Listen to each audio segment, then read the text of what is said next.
Ladies and gentlemen, welcome to Metropolis Radio. Today we are talking about the WWE games and the fact that it was rumored that they were going to that EA was gonna get the license. Apparently, WWE was shopping it around at one point. So this article from Game Rant here, the pros and cons of EA getting the WWE game license.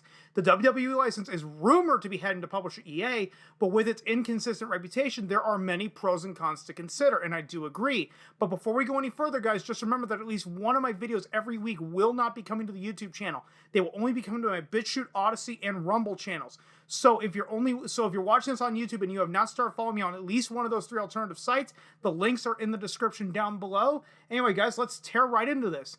With rumors circulating that WWE is in talks with video game titan EA to make future titles in the franchise, a few possibilities could surface. WWE 2K22 releases on March 11th, so as of the recording and uploading this video, it released yesterday.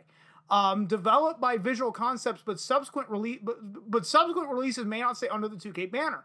Electronic Arts is synonymous with sports games, with FIFA, Madden, and NHL leading the charge for the company, and the success of most WWE offerings could be a recipe for success with EA. However, Electronic Arts has a reputation among gamers, as some consider many of the company's practices to be anti-consumer, and its emphasis on games as a service is consistently met with mixed receptions. Yet EA has the capability to make, refine, and perfect annual gaming experiences, with constant tweaks allowing each series' gameplay formula to feel better with each release.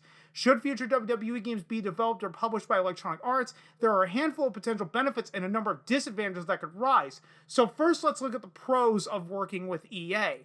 There are a few companies that know how to forge a consistent experience on an annual basis, with publisher 2K skipping a year in 2021 and opting to follow up 2019's WWE 2K20 with WWE 2K22.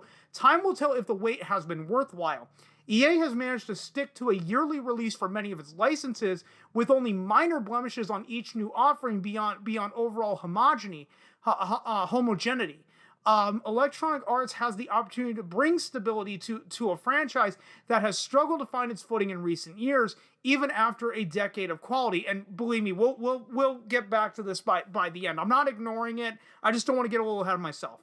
Furthermore, Electronic Arts' premium subscription service EA Play offers a multitude of titles for a small fee. Its integration with the PC version of Xbox Game Pass allows patrons of the Microsoft service the opportunity to dive into some of EA's games, from the beloved Mass Effect series to the lesser-known titles like Faye or Sea of Solitude. The WWE license falling under the EA banner would likely mean that Game Pass subscribers could play new releases with their monthly cost, which benefits the consumer. Now let's look at the cons of working with EA.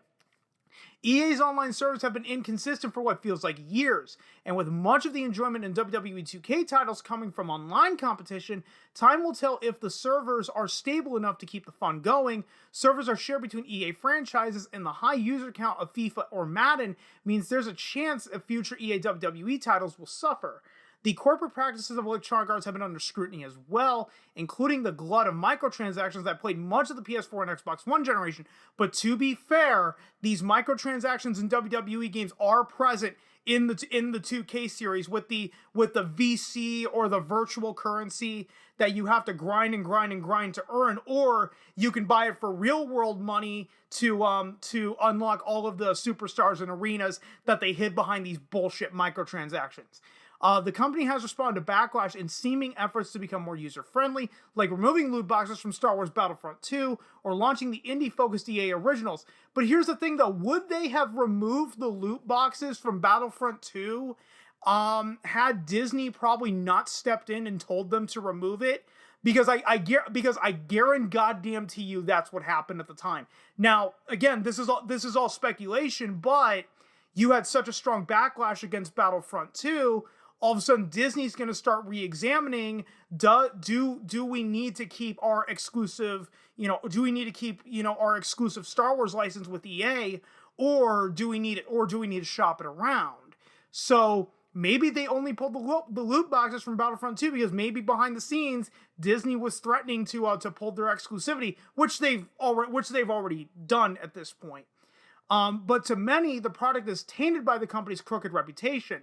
the WWE games license has faced its own share of criticism as previous entries released in a broken state, so EA should look to restore the series to its best. The likelihood of this coming without any form of stingy corporate practices, however, feels slim. Electronic Arts' reputation in recent years seems to have been one that nurtures innovation and then ruthlessly capitalizes on success. The company has shown its commitment to a quality formula for decades, and EA Play finding a home on Game Pass for PC means more people than ever can enjoy its offerings. However, EA's reputation is a lot to overcome, and adding yet another sports game to its list of franchises runs the risk of crowding its struggling servers. Time will tell if the partnership will even go ahead, but if it does, there's much for fans to consider. And all of you guys wishing for the WWE games to be taken away from 2K, if it goes over to EA, expect all of the same problems that plague the WWE 2K series, if not, if not worse. There are times where, there's an old saying that goes, it's better to play with the devil you know. I'm not defending 2K and what they did to the WWE series, but with EA is kind of a wild card, though. We don't know how they're going to handle the WWE game license. I know everyone and their grandmother was pissed that 2K20 launched the way it did. And rightfully so. I mean, it pretty much launched in a completely broken state.